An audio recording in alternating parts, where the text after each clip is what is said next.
movement based in Toronto. You may remember Lena, who was our MC during the tremendous mass rally and march for Palestinian rights and boycott of the apartheid Israel state on May 18th that started at Dundas Square.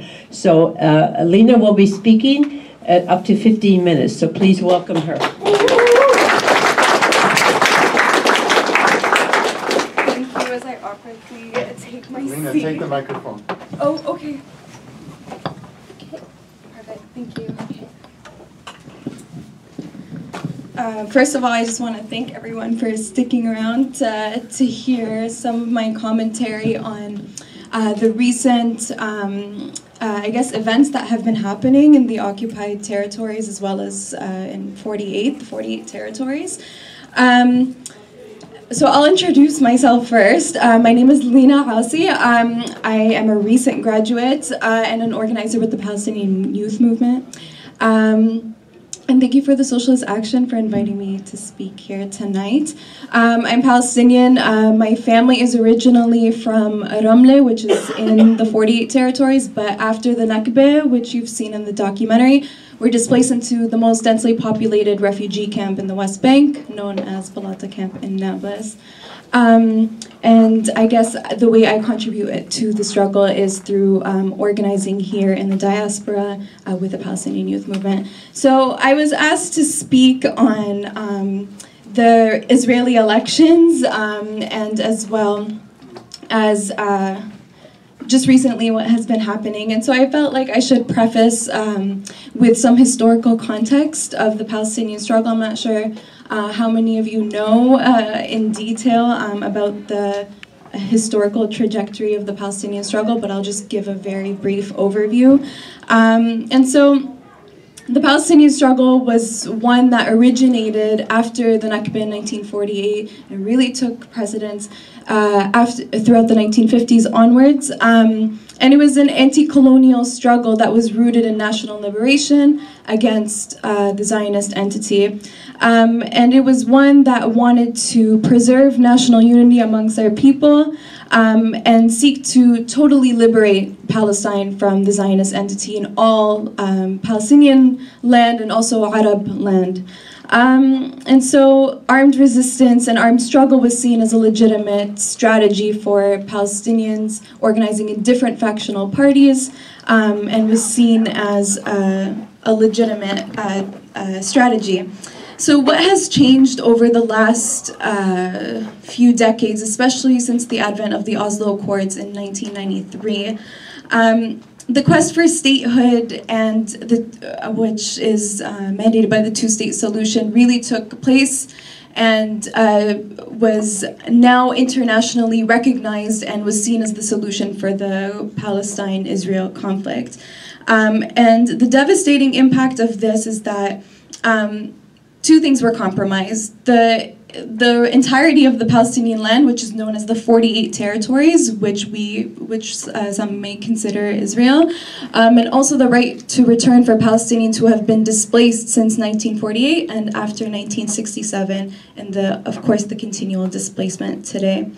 And so after the Oslo Accords, for a lot of Palestinians, it relinquished the anti-colonial struggle which emerged from the 50s and has now become one that is now framed as an apartheid struggle rather than a national liberation struggle. And so, you know, methods of national liberation and armed struggle that was seen in Vietnam and Algeria is now changed to the context we use South Africa today to say is the closest situation for Palestine. And so I just am going to talk a little bit about what Israel's annexation and colonization has meant for Palestinians living in the 48 borders. And so for a lot of us, it's no surprise that in the Israeli elections we see fascist rhetoric taking place and inflammatory anti-Palestinian, very racist sentiment transpiring throughout various political parties from the center to the far right in Israel. And so this is something that is obviously not surprising, as it is Israel's foundation as a white supremacist state and as well as an ethnocracy, that the use of fascist and racist rhetoric is used throughout the election. I'm sorry if I sound all over the place. This documentary was very difficult to watch, so my mind is just scattered right now. But I just wanted to highlight a little bit of things that I've seen in the campaign so far and things that I've seen from various political parties. And so Benny Gantz, who's the leader of the Blue and White Party in Israel, raved about the murders of Palestinians that he's killed in the 2014 war. The Yamina leader, Ayelet Shaked, who was the former Minister of Justice, I believe, had an election ad of her spraying a fragrance named fascism. And she also is known by a very infamous quote that Palestinian mothers give birth to snakes, referring to Palestinian children as snakes. And Oren Hazan, also a candidate, had an ad depicting himself killing a leader of a Palestinian party in the 48 elections. And so openly fascist rhetoric and visual depictions are completely normalized in Israeli society and in their political realm, of course. So I am going to talk about my analysis of I don't know if some of you have heard, Netanyahu in this election has also threatened to annex the West Bank. And to me, this is obviously doesn't come as a surprise, though I'm sure for a lot of you it does, but I don't see it so much as a genuine threat, and I'll explain why. So the threats of annexation coming from Netanyahu's party in this time frame during the Israeli elections coincide with an election bid. And the reality is that a full annexation of the West Bank would produce huge problems for the Zionist government, in that the rule that they currently exercise is operated based on a military occupation and the use of martial law, and that this would result in the entire state and the characteristic of a Jewish state to change completely if they were to annex the West Bank. And so there would be huge pressures externally from the international community that would compromise the two-state solution, which the international community has rallied behind for decades. And also internally from Palestinians to demand and allow for civil and political rights to be extended for Palestinians living within the 48 borders. And that this would ultimately threaten political Zionism. And so that's why I argue that the annexation threats by Netanyahu at this time, in this moment in time, isn't genuine, and isn't really a proposal for the deviation of the way that Israel operates or brands itself. Israel already exercises, as we've seen, complete domination and siege over Gaza. It exercises influence in the West Bank through security collaborations with the Palestinian Authority, as well as obviously the military occupation in the West Bank. And of course, the apartheid regime it holds over Palestinians living in the 48 territories. And so it becomes a question as to whether or not Israel would seek to achieve international recognition of sovereignty over these territories that it wants to annex. And so hypothetically, if Israel was to annex the West Bank and Palestinians were to rise up and demand equal civil and political rights, that Palestinians would gain a right to vote, which would ultimately again change the character of Israel to be a Jewish state, which would now change its demographic. And so this is obviously very threatening, and this is how Israel wants to preserve itself and seek international recognition and legitimacy as a Jewish state. So this would change its character inherently. And also, we already see Israeli society experiencing internal fissures along racial and ethnic lines within Israel. And so these fissures would only continue to grow with the incorporation of Palestinians into the state, and it would facilitate even greater polarization within Israeli society. And I'm referring to Ethiopian Jews, which there has been an acceleration of protests and riots against the white supremacist government of Israel. And so what is preventing full annexation beyond international pressure is the fear that Palestinians within the 48 borders within Israel would begin to mobilize within Israel. And there, of course, the increasing fears of Palestinians participating in the elections. And so you can say that participation in the elections for Palestinians is a tactical consideration and not a strategic one. As you see, a lot of Palestinians in the film, in the documentary, in Gaza and in the West Bank, even in the diaspora, still refuse to relinquish the right of return to their land, and also to dismantle the Zionist occupation of all Palestinian and Arab land. And so Palestinians engaging in the electoral process in Israel is not a pathway to liberation, and it would just, I guess, secure just very basic civil rights for Palestinians, just to increase their living standards. And so I would say that's to the extent of my analysis for the Israeli elections, and I'm sorry I'm not as articulate as I thought I would be. This film is very difficult for me to watch. Yeah, I will leave it there before I start crying in front of everybody, but thank you so much for the Socialist Action for organizing this event. And if you have questions, I would love to talk to some of you later. Thank you. Yeah.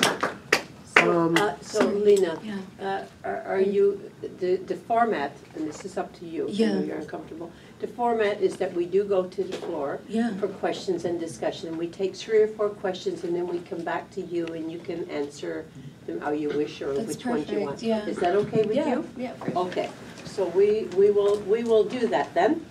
Okay, so just a minute. Did I see another? I see this. Okay, Judy. Okay. What Israel was doing to Palestinians in some ways even worse what the Nazis did to the Jews, because the war technology has evolved since the Nazis were in power. So it's different in some ways. They're shooting them in the head with plastic bullets, with bullets that explode inside the body. I mean, that's not really not that different from being gassed by the Germans. So in some ways, it's much worse to see what's happening these days with the Palestinians and to see how the Nazis treated Jews and other people. So, Okay. Okay. Thank you, Judy. So also, sorry. Also, I mean, capitalism, it just shows you that capitalism is getting worse and worse and worse and worse. I mean, capitalism is a system of death of millions of people around the world, and what the Israelis are doing to the Palestinians is one of the worst things that ever happened to humanity. Thank you, comrade. Yeah, like Israel's a colonial state, no question about it, and apartheid state. But how do we put pressure? I mean, BDS is great, You know, I'm involved with Independent Jewish Voices. But how do we focus on putting pressure on the Israeli government and the IDF forces to, you know, I don't know what's the word, I can't think of it, but to be charged or to make sure they're accountable for their actions and stop what they're doing and end the occupation. Because it's crazy. And the UN, it's like they feel that they're above the law, the Israeli government, which is really disgusting. Yeah. Okay, Cameron, did you have your hand up? Yeah, I was just Go ahead. Oh, okay. So we've seen the consolidation of like a global far right. Israel's been a huge part of it, supporting the Azov battalion in the Ukraine, the anti-Semitic Viktor Orban government in Hungary. And I think I was wondering what you think we can do to convince Jewish people in the diaspora that like the state of Israel isn't a protector for them, that they really get no utility from in the diaspora, and that they're actually resented in Israel proper, is weak and enabling. Yeah. Okay, I'll take one more, Barry, and then I'll come back to Lena.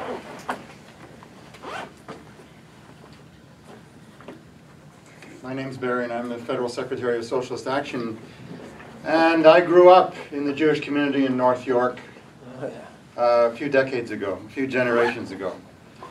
And when I grew up, I was taught that Israel is a land without people for a people without land. And this has to be characterized as one of the most outrageous lies ever told, truly worthy of Joseph Goebbels. The truth is, Israel is an artificial construct, totally maintained by enormous subsidy by the great powers, particularly Wall Street, Bay Street, and the European capitals. You cut off that flow of enormous financial and material support, and the state ceases to exist. That's why BDS is such a powerful weapon in the hands of peaceful humanity who want to bring justice to the Palestinians in the Middle East. What is the Zionist state? The Zionist state of Israel is a military outpost of imperialism in the oil-rich Middle East. It's not much oil in Israel proper. There's a few wells, but it serves a geopolitical function of intimidating all of the regimes, all of the states, all of the peoples throughout the region. It is the cat's paw of imperialism. As Richard Nixon put it, and I quote, "Israel is the largest U.S. aircraft carrier in the Mediterranean Sea." And Nixon was an anti-Semite, but he recognized his ally in the situation.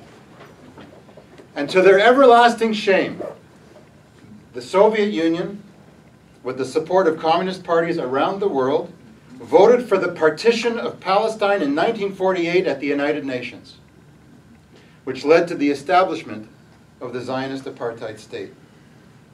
Now, the movement with which we in Socialist Action identify, the World Trotskyist movement, opposed the creation of Israel 71 years ago, and we oppose it today, including the completely discredited idea of a two-state solution. There cannot be peace between two states in which one has the fifth most powerful military in the world, armed with nuclear weapons, and a people totally subjugated who have but rocks and bottle rockets to toss. We stand for a democratic secular Palestine for all of its residents and for all of the refugees, and there are millions. They have the right to go home. Now, we also maintain that Justin Trudeau and Chrystia Freeland are warmongers. Why do we say this? Why did I take the opportunity to confront Justin Trudeau earlier this week at the Sheraton Centre and Chrystia Freeland a week earlier at U of T Law School and call them warmongers? Because they're waging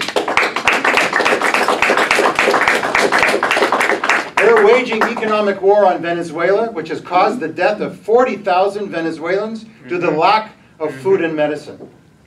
Because they supported, and in fact the Canadian general led the NATO bombing of Libya, which completely wrecked that country and reduced it to a state of tribal warfare which continues, with slave markets in the large cities of Libya. Because they have a special relationship with the Zionist apartheid state. You know that Canada and Israel actually have a security treaty between the two, even though there's no common border? In fact, they're separated by how many time zones? 7 or 8? 1 minute. This is the absurdity of the situation. They see Israel as their cock in the fight in the Middle East. And it is absolutely disgusting, and that's why we say that they are warmongers, and they have to be held to account for all of these crimes against humanity. Trudeau, humanitarian, Democrat, feminist, give me a break. So what has Socialist Action done? In conclusion, I just want to say that we are proud members of the Canadian BDS Coalition, an organization of 40 or 50 parties and community organizations all across the country.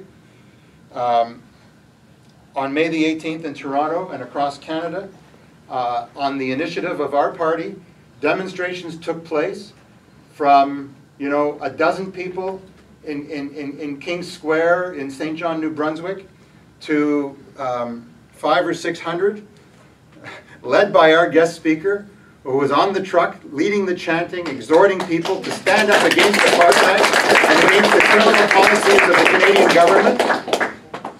We took the intersection of Yonge and Bloor and held it for 45 minutes while we told the truth about Canadian foreign policy. And thank you for the role that you played in that.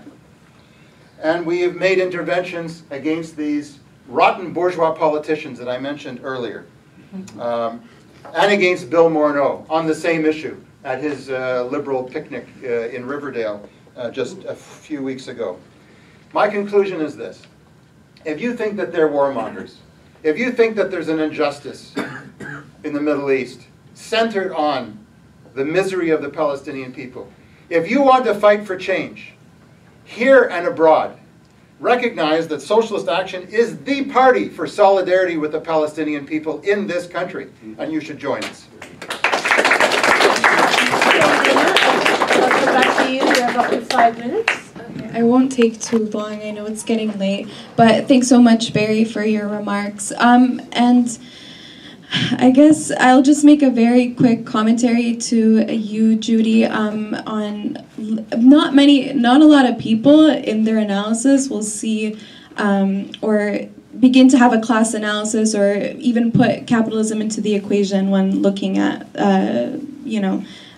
the military occupation and colonization of Palestinian land. And I think one of the most striking things to me in this documentary was the weapons that are used, not only on Palestinians marching in the Great March of Return, but the transnationalism of violence and the export of weapons and arms to reactionary regimes across the world. And Israel has supported genocide of indigenous Guatemalans in Guatemala, and their export of arms is no secret. And so this is also one of the most striking features of imperialism, is the export of arms. And so thanks for your remark, Judy, about that. And also I urge people to begin to also understand Palestine in the context of climate change, where the documentary touched on the water conditions in Gaza,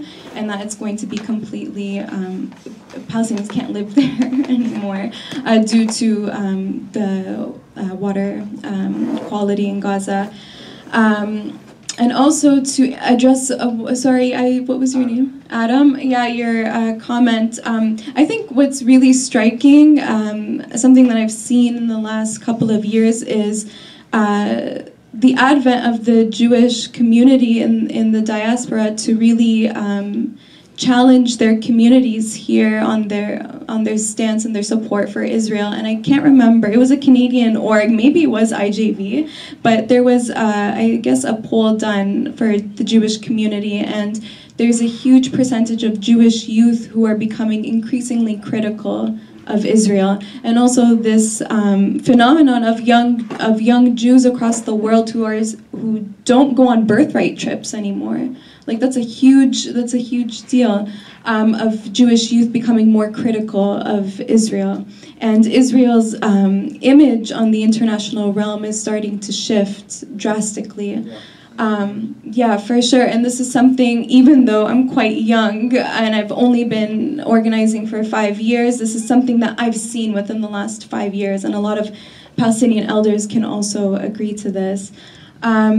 And so, again, the amazing work of If Not Now and IJV and Jewish Voices for Peace have done an amazing job of looking inwards to their community and addressing some of the internal rifts within the Jewish community and the perception of Israel. Yeah, I believe that's all I had to say. Okay, so I have Moritz, I have John, and then Julius. Okay. Okay, so I've got 4. All right. John O.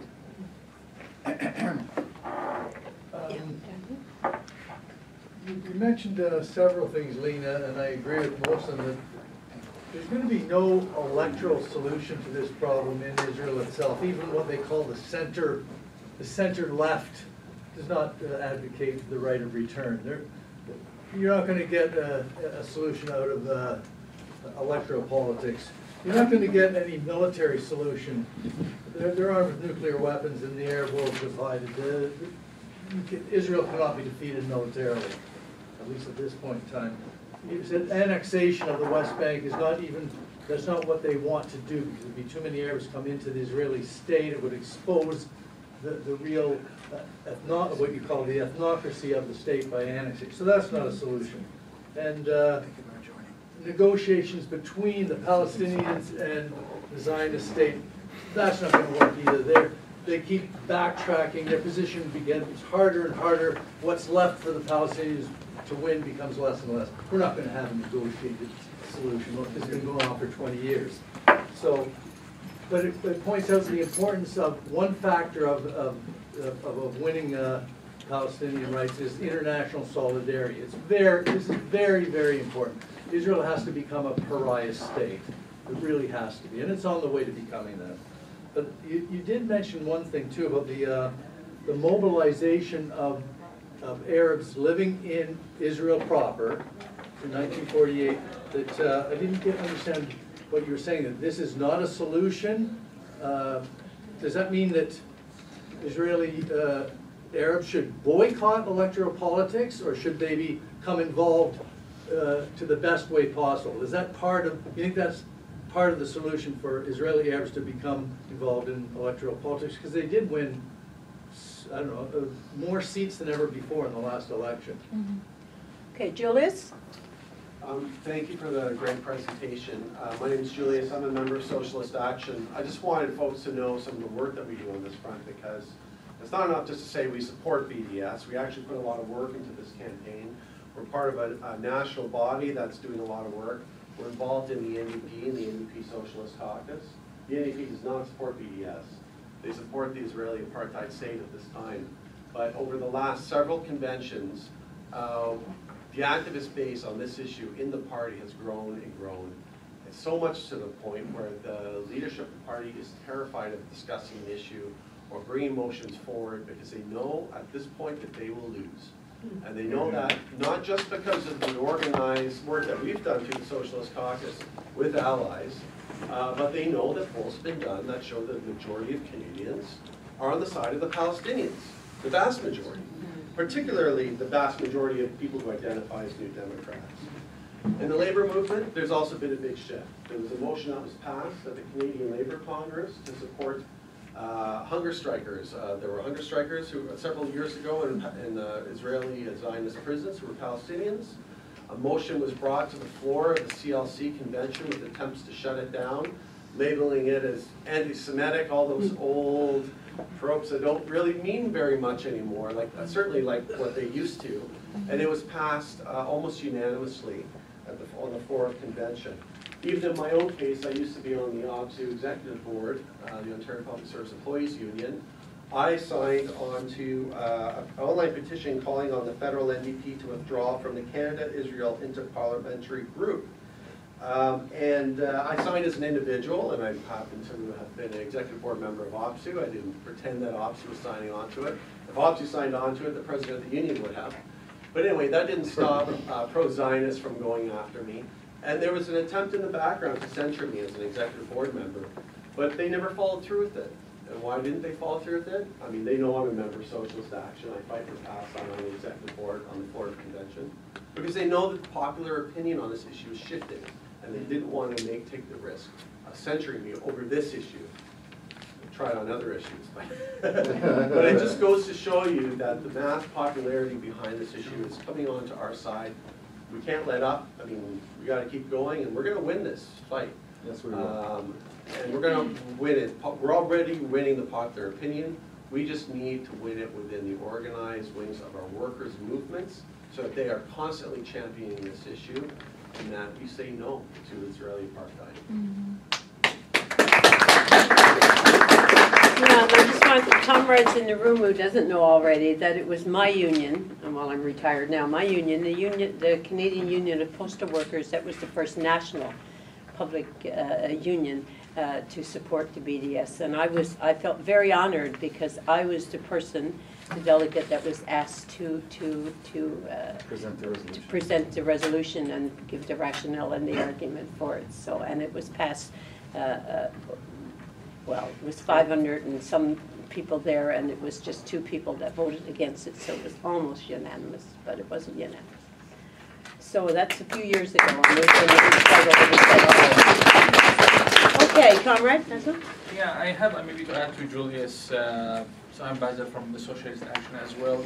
So in the sense of the Israel image being now worldwide, what do you think about the recent 2018, I think they announced that the state of Israel is a Jewish state, like with the age of democracy and humanism, how come with this age that the state announced that they are belong to a certain religious or something like that? How do you feel about that? The nation state law. Okay, yeah. So I have 3 speakers left, and I think I'm going to go to these, and maybe that will be the end of the speakers list for tonight, unless somebody really wants to speak.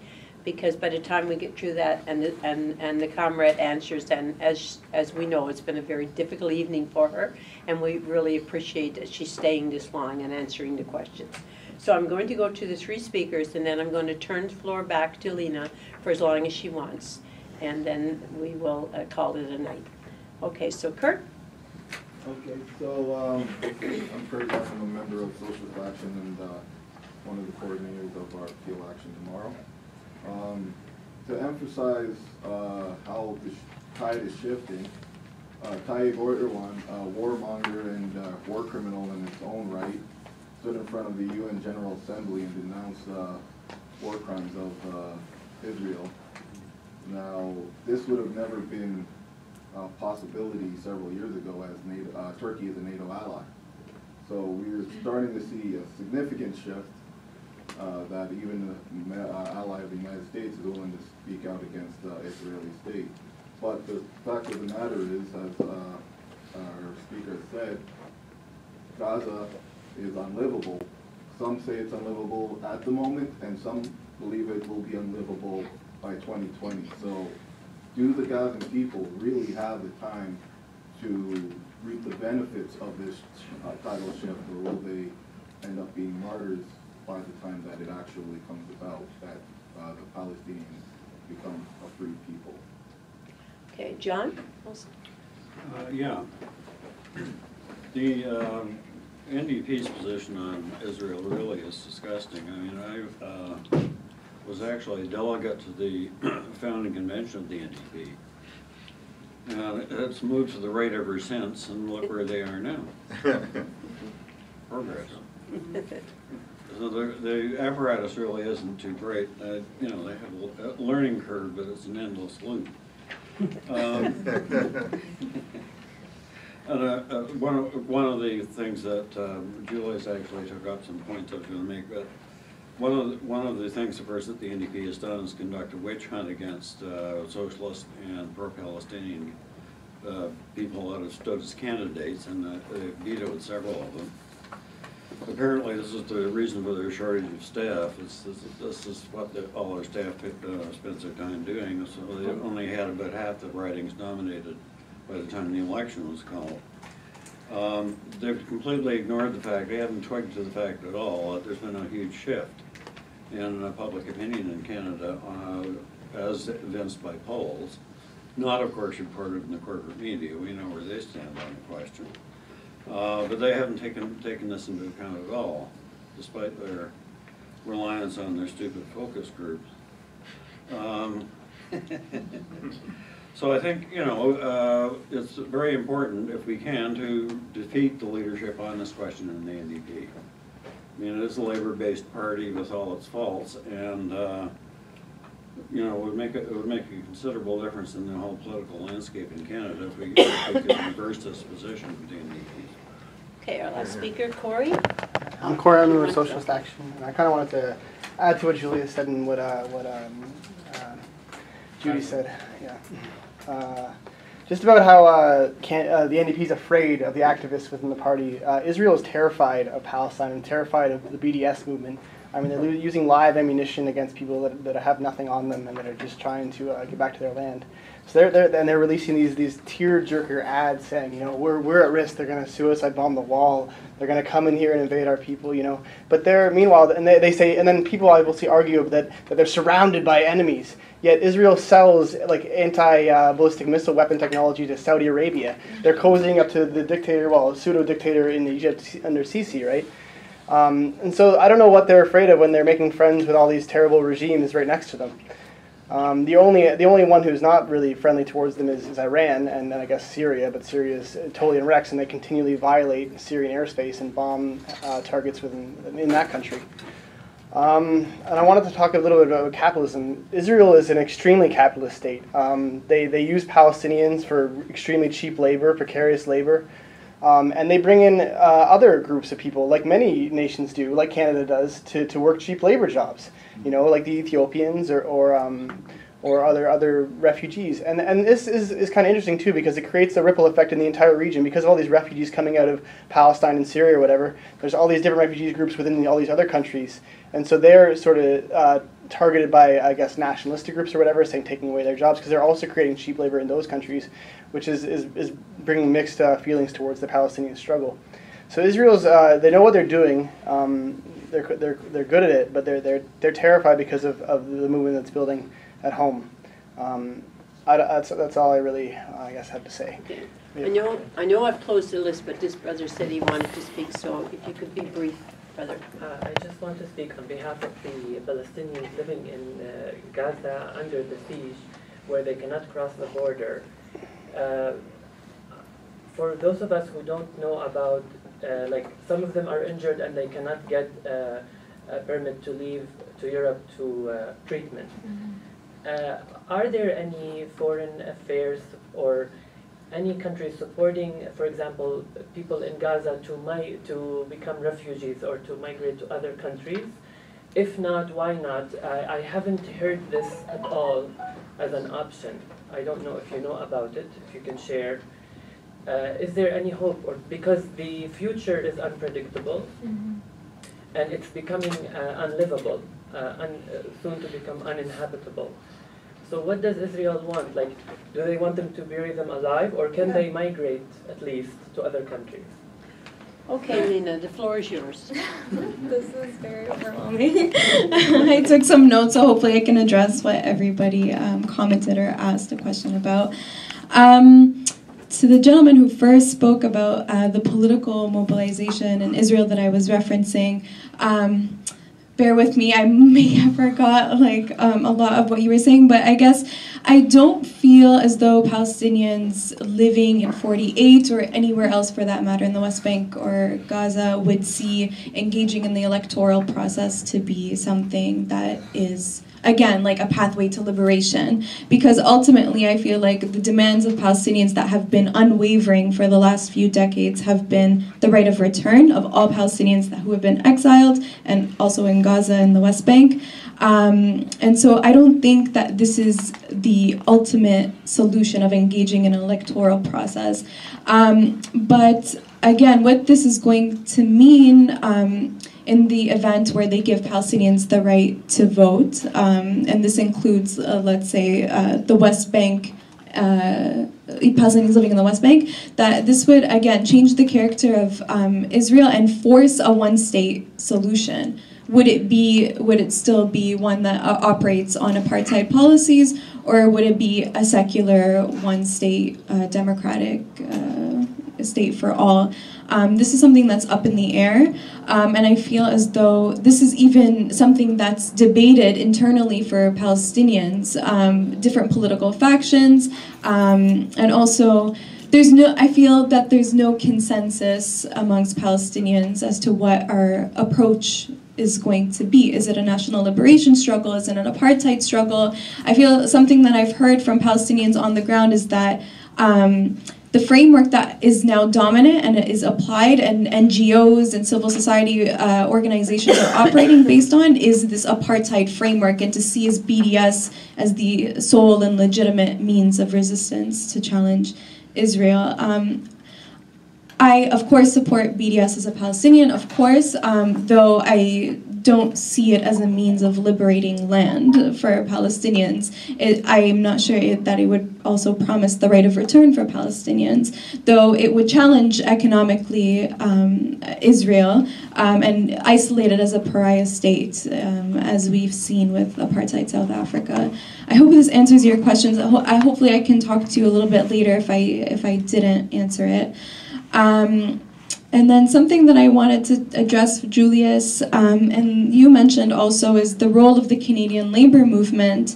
And CUPW, actually, I went to Los Angeles for the National Students for Justice in Palestine conference, and I emailed somebody from CUPW. I was like, I know the CUPW is very militant in their support for Palestine, and I saw one of their monthly bulletins to their membership was educating their members on what is the Great March of Return, what is the Nakba. So things like this for Canadian workers to not only see themselves as just workers, but also have a moral obligation to working people internationally, and also in a humanitarian component as well. I was very shocked, and I feel that a lot of unions in North America operate on business union models and don't really advocate for labor internationalism. And so CUPW really does an amazing job with highlighting the plight of the Palestinian struggle. Also with CUPE, I was the equity officer for my university local, and one of the things I advocated for was awareness for BDS and the plight of Palestinian workers, as you mentioned. And as somebody who went on the CUPE delegation to Palestine and Israel proper, came back to their union local and educated the membership about the plight of Palestinian workers who migrate to 48 and also who work on settlements and promoting BDS. And so something that I think that Canadians should be engaging in is engaging in the electoral process to hold politicians accountable, especially within the NDP, and also, of course, Justin Trudeau, I think in 2015, after we passed the BDS resolution at McMaster, tweeted that Israel Apartheid Week and BDS has no place on Canadian campuses. And so, yeah, shame indeed. And so, again, Canadians should be engaging in whatever way that they can, whether it's through labor and our trade unions or through the electoral process to change Canada's position and in Canada's complicity in settler colonialism in Israel. So yes, I just wanted to make a quick comment on that. The comrade in the back who talked about, I think what I caught from your comment was, will Palestinians living in Gaza be able to see a free Palestine due to their dire living circumstances? For me, I feel like my analysis, because I organize with other Palestinians, so this is something that we debate. What is our approach, and what is the role of Palestinians throughout the diaspora? How do we approach this question?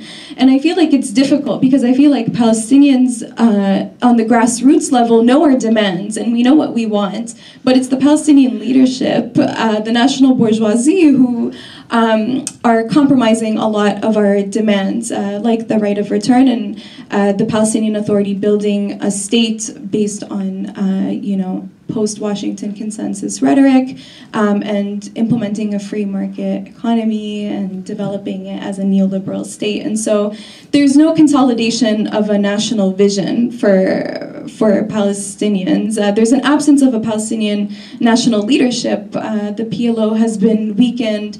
The PA is seen as the legitimate and the credible representation for Palestinians, but they collaborate with the Zionist entity, and so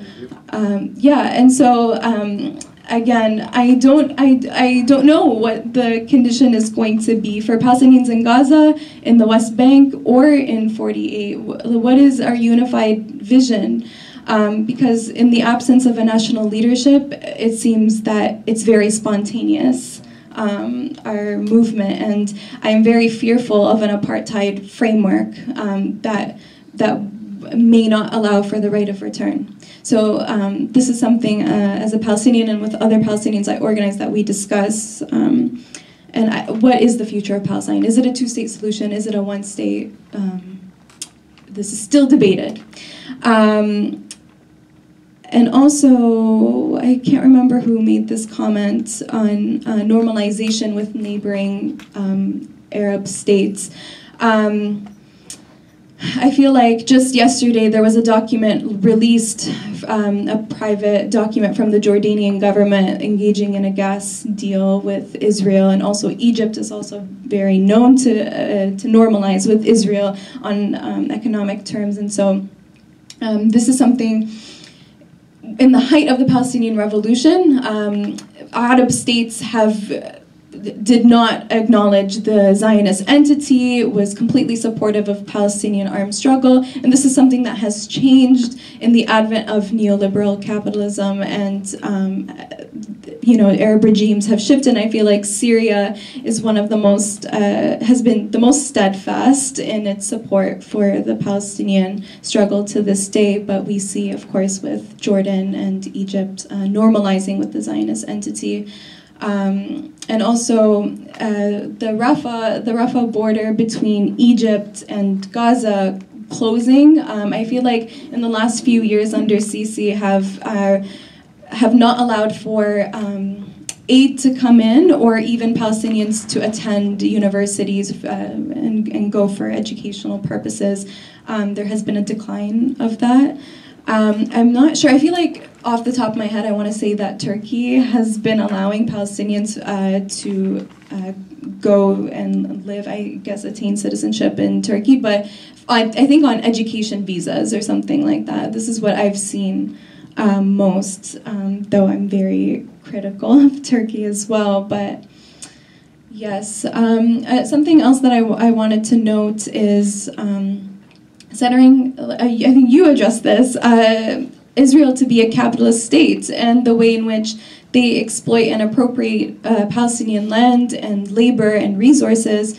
And so we have to also center racial capitalism in our analysis to understand Palestine and the development of Zionist colonization on Palestinian land.